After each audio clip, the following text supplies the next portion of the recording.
Com toda a dificuldade do mundo, vou fazer essa apresentação sem poder mudar eu mesmo o slide. Mas tudo bem, é um exercício, né? Isso é muito difícil. É muito difícil, né, Carol? A gente fez uma tarde incrível, né, de apresentações alegres, apresentações muito ricas no sentido do contemporâneo, né? E o meu trabalho não é um trabalho bonito. Meu trabalho é um trabalho triste, infelizmente, mas que ele pode passar. Que ele, infelizmente, precisa continuar para registro histórico, gente, para a gente não esquecer mais, tá? Mas, acima de tudo, essa pesquisa é uma pesquisa de materiais, de circulação de tecidos, né? De técnicas de construção, de elaboração de vestimenta. Tá? Mas, antes de começar, eu quis trazer uma citação da Maya Angelou, sabe? Que tem, pessoal, assistam ela declamando isso, Still I Rise, porque é uma das coisas mais bonitas que eu já vi de uma poetisa falando, né? Para além de atrozes noites de terror, eu me levanto.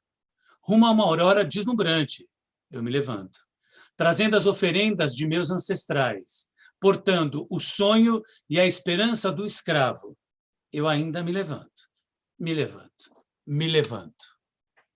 Vamos lá? Então, o próximo. Só para a gente ter como inspiração, né? Quero passar rapidamente por esse slide, agradecendo, claro, quem me apoia e me recebe, né? A Universidade de São Paulo, a Escola de Comunicações e Artes, onde eu leciono, e a FAPESP, que apoia meus projetos de pesquisa. Próximo, por favor. Muito bom. Vou trabalhar aqui, pessoal, com esse conceito de racismo do Francisco Bettencourt, né, que diz o seguinte, que o racismo é relacional e ele sofre alterações com o tempo, não podendo ser compreendido na sua totalidade através do estudo segmentado de breves períodos temporais, de regiões específicas ou de vítimas recorrentes, negros ou judeus, por exemplo. O próximo. Aquele era o meu conceito de racismo para essa apresentação. E eu estou usando aqui um conceito de performance, que é também do Schechner, como a Carolina também usou, né, que diz o seguinte, além das performances artísticas, existem os esportes e os entretenimentos populares, que variam do circo ao rock, e, claro, os papéis da vida diária. Performances, sejam elas performances artísticas, esportivas ou a vida diária, consistem na ritualização de sons e gestos. Mesmo quando pensamos que estamos sendo espontâneos e originais, a maior parte do que fazemos e falamos já foi feita e já foi dita antes, até mesmo por nós, né, que acabamos repetindo estes gestos e essas falas cotidianas. Próximo. Todo próximo vai seguido de um por favor. Tá bom? Aí vamos falar do nosso problema aqui, né, gente? Os nossos anões, esses anões que nós vamos estudar hoje, eles são artistas, né? Eles cantam, eles dançam, eles entretêm, eles estimulam as pessoas a se divertirem, mas eles, acima de tudo, performam full time, né? Um papel que foi destinado por uma triste combinação de fatores, né? Eles são anões, o que já torna a participação deles em sociedade excludente. Eles são pobres, eles vivem no luxo, mas eles são pobres, eles não podem se negar a fazer parte desse jogo. Eles são negros, né? E a gente está falando aqui de eurocentrismo, e eles são, acima de tudo, estrangeiros, né? Vocês vão entender já por quê. O Schechner destaca 7 funções da performer, e aqui, para os anões, eu destaco 4. O entreter, o fazer alguma coisa que é bela, o fazer ou estimular uma comunidade e ensinar, persuadir ou convencer. O próximo. Então, a gente tem que entender o que a gente vai estudar hoje. É este quadro que chama Mascarada Nupcial. Tá? Esta é uma versão do quadro e, como vocês podem ver, aparentemente são 7 anões. Tá? 7? 8. 8 anões. É porque, na verdade, são 7, porque um deles não é anão, como a gente vai ver daqui a pouquinho. Tá? Foi pintado por um pintor que chama José Conrado Rosa. É um quadro de grandes dimensões, gente. Ele tem 2,70 m por 1,90 m. Tá? E ele foi feito em 1788. E o quadro foi pintado em tamanho real. Né? O pintor anotou em várias partes do quadro, tem anotações com o pincel do pintor, né? Dizendo: tirei estes modelos do natural, foi pintado ao natural. E aí ele dá a informação de cada escravo em um detalhezinho da roupa que a gente vai ver daqui a pouquinho. Tá? Esse quadro é do Museu de La Rochelle, na França. Ele não está mais em Portugal. Tá? O próximo, por favor. Então, aquele era a mascarada nupcial. Este foi vendido em 1939 com é o original daquela cópia que a gente viu. Tá? A gente vai estudar aquela cópia, mas este é o original. E ele chama Os Anões de Dona Maria I. Tá? Eu acho que em 1939 eles acharam que teria mais apelo para venda. Né? Quais são as diferenças? O vestido é mais claro. Tá? Não existe uma pedra que tem uma assinatura do pintor do lado direito, e a pomba branca segura um filactério. Filactério é uma palavra que a gente não vai usar nunca mais na vida, mas é essa fitinha que está ali no bico da pomba, tipo um pergaminho, né? E explica o seguinte, que quem mandou fazer essa obra foi Dona Maria Francisca Benedita, a irmã mais nova da rainha Dona Maria I, em 1788. Tá? Em resumo, é uma cena de casamento. Né? É uma cena de casamento. Vocês percebem pela alegria deles que não é uma festa alegre, óbvio. Tá? Então, o que eles teimam, alguns teóricos insistem em afirmar, é que é uma alegoria, que este casamento não aconteceu. O casamento da Dona Rosa, que é aquela moça que está ali no meio, com o vestido em cima da carruagem, né? Esse casamento não aconteceu. E eles dizem que esta obra era uma obra irônica. Ela foi feita para ironizar os anões. Tá? Vamos ver se é para tanto. Próximo, por favor. Então, o próprio Francisco Bittencourt, né, que é o que eu usei o conceito de racismo, ele é do King's College de Londres, pessoal. Ele tem um livro que é incrível, né, que é aquele que chama Racismos. Né? Ele diz o seguinte, que a representação de africanos é definida por escravidão e antropofagia. Né? O trabalho nas plantações brasileiras é objeto de diversas representações, bem como o tópico do negro na natureza, representado com bandeja de fruta. Isso está no catálogo de uma exposição. Os escravos como acessórios da corte. Acessórios de corte. Estão aqui bem representados no retrato do infante Dom Afonso, que é um quadro que a gente vai ver agora, e no retrato de Ciríaco, que é aquele rapaz negro que está no meio e que tem despigmentação. Tá? Encontram-se referências à antropofagia, a sacrifícios humanos e a juramento do fogo em gravuras e desenhos. Próximo. Para a gente ver, gente, que essa questão do negro como parte da sociedade, como artista, já vinha de longa data. Tá? Eu destaquei essa figura do negro, que é de um quadro que chama O Chafariz del Rei. Ele é de 1570, próximo. E aí a gente pode ver este negro isolado aqui, ó, né? E ele corresponde ao famoso bobo negro de Dom João III. Ele chama João de Sá o Panasco. Né? Ele era muito divertido, ele era muito inteligente, ele foi alforriado e ganhou o título de Cavaleiro da Ordem de Santiago. Tá? Só que ele entrou para a história pelos ditos jocosos, né? Pela ironia que faziam sobre ele. Próximo.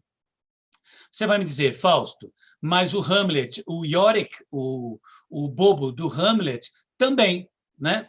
Claro, mas são circunstâncias muito diferentes, né, gente? Tá? Esse outro também mostra o pajem negro, né, do rei Dom Afonso VI. Ele tinha 10 anos nessa pintura. Hoje está no Museu de Évora, é de 1653. Tá? Então, esses meninos... Pode passar, por favor. Eles tinham diversas funções, que não era ser só companheiro, né, gente? Muitas vezes eles eram manipuladores de genitais, eles serviam para brincadeiras íntimas e eles eram também acessórios deste príncipe que estava em treinamento, né? Como diz o catálogo dessa exposição Racisms, os escravos africanos eram reduzidos a objetos da natureza, como se pode ver na relação entre a mulher escrava e as frutas que ela carrega, né? Ele procura, o pintor, que é um anônimo, tenta fundir a mulher com a natureza e não dá destaque para ela. Tá? Vamos lá. E aqui a pintura do Joaquim Leonardo da Rocha é aquele menino que, na verdade, não é anão. Quando ele chega, e aquele quadro é feito em 1788, ele tem 12 anos. Ele vai envelhecer depois, mas ele tem vitiligo. Próximo.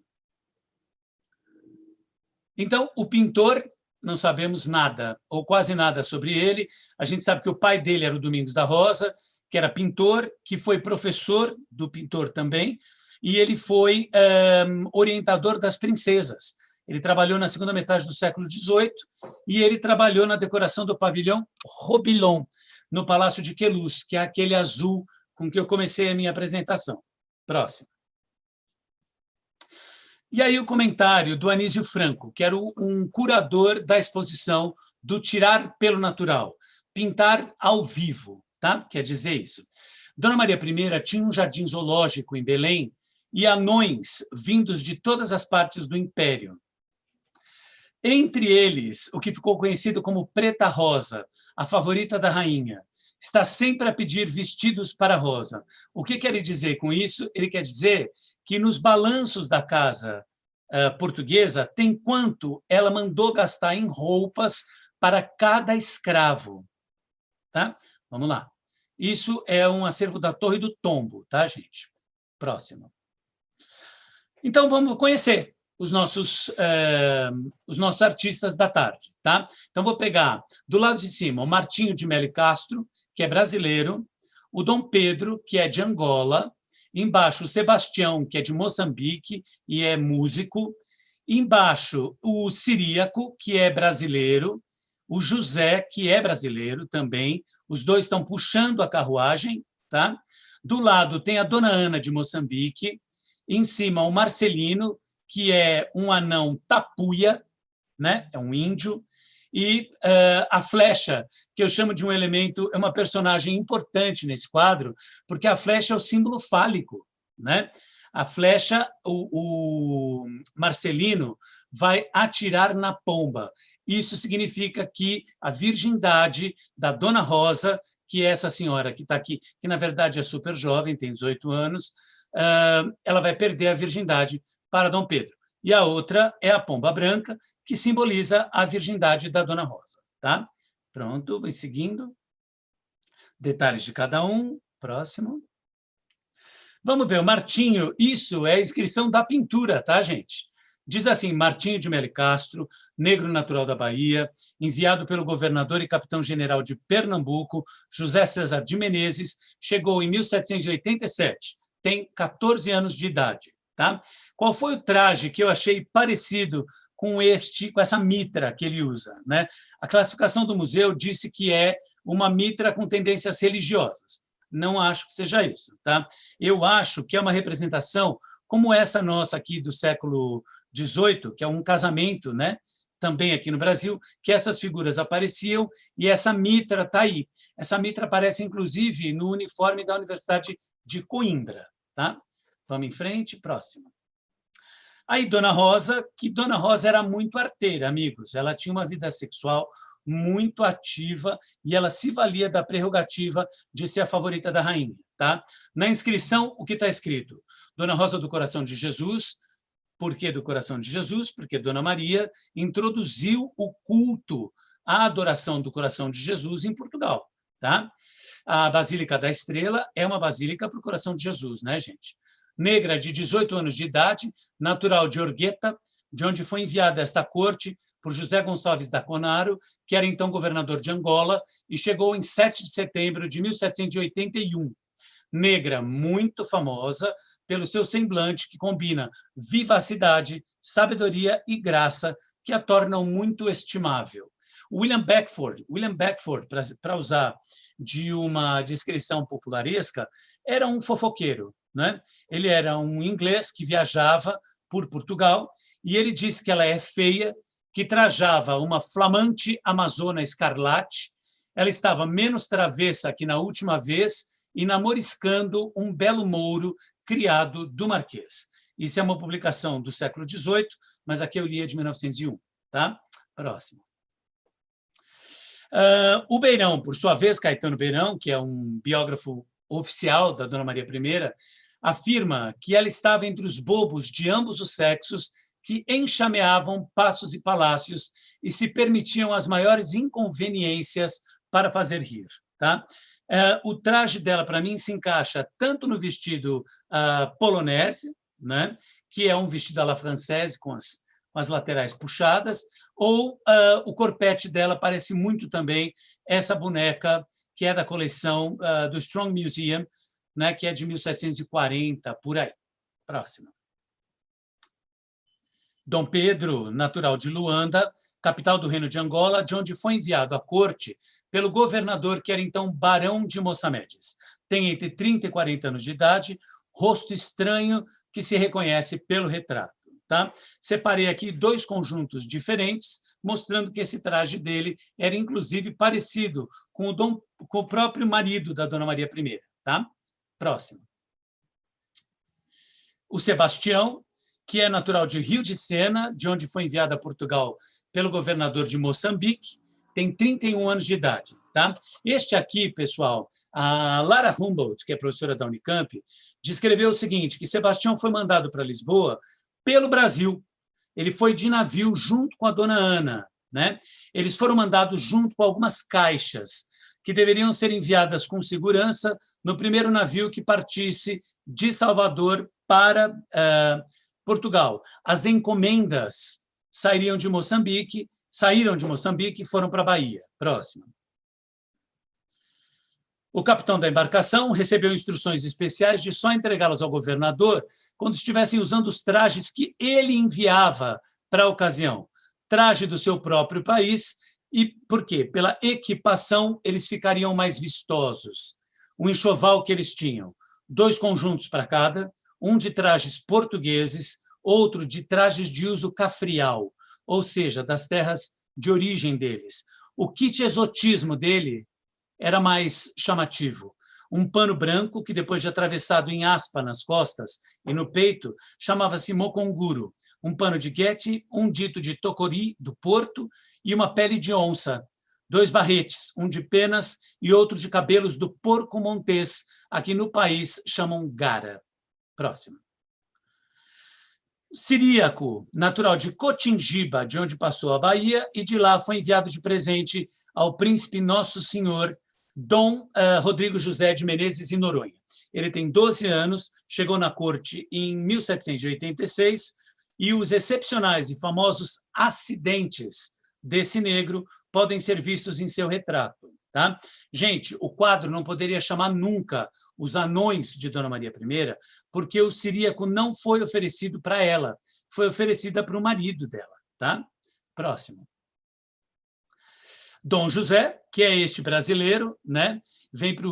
Ele sai do Rio. Agora, o traje dele é, evidentemente, uma mistura de traje africano com qualquer outra composição que a gente ainda vai buscar para entender, porque ele não representa um traje brasileiro, né? Mas é possível e necessário investigar se alguma comunidade negra no Brasil já estava fazendo uso desses trajes aqui. Tá?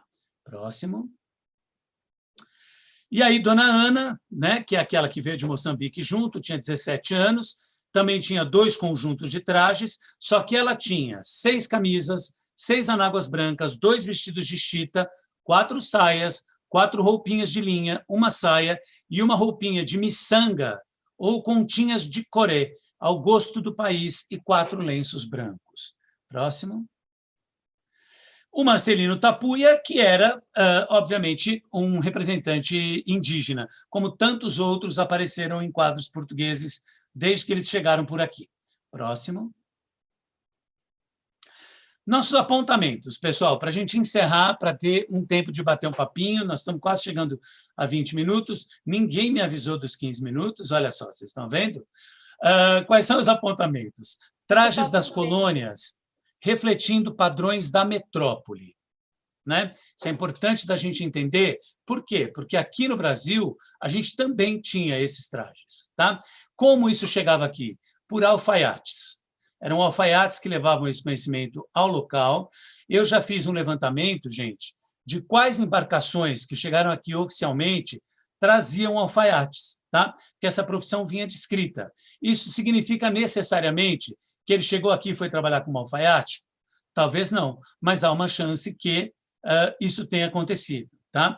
Tem um regulamento de Portugal sobre a técnica de alfaiataria e eles tinham que se formar lá, e este se formar incluía não só cortar, como selecionar, tingir, né, e montar o traje, tá? Para homens e mulheres. Lembrem que as mulheres vão entrar bem mais tarde na confecção. Tá? Indícios da forte circulação comercial entre colônias e metrópoles, claro. Né? O que vinha de Moçambique passava pelo Brasil, do Brasil para Belém. Né? Eram rotas amigas, rotas que estabeleciam comércio, inclusive. Né? O exotismo do traje é usado para atender à demanda das representações sobre os diferentes continentes, para mostrar o quê? A superioridade europeia, claro. Né? Ridicularizar o hábito local para valorizar o suposto refinamento e superioridade das culturas europeias. Prevalece sempre o interesse econômico, sempre. E essa não é só a minha opinião, essa é também a do professor Francisco Bittencourt. Tá? Próximo. Então, bibliografia, gente, coisas novas e coisas muito antigas. Né? O livro da Dona Maria I, do Caetano Beirão, desse período 1777-1792, A Corte da Rainha Dona Maria I, que é do William Beckford, e esse livro da Silvia Renaud Lara, que é Fragmentos Setecentistas, Escravidão, Cultura e Poder na América Portuguesa, e esse de baixo é um manual que pertence ao Instituto Histórico e Geográfico. Eu estou um pouco como o Sérgio, eu já apresentei esse trabalho, acho que há 2 colóquios, uma coisa assim. Né? Próximo. Muito obrigado, pessoal. Fechando com esse vestido que está retratado nos azulejos da reitoria da UFBA e que são do século XVIII. Tá bom? Muito obrigado.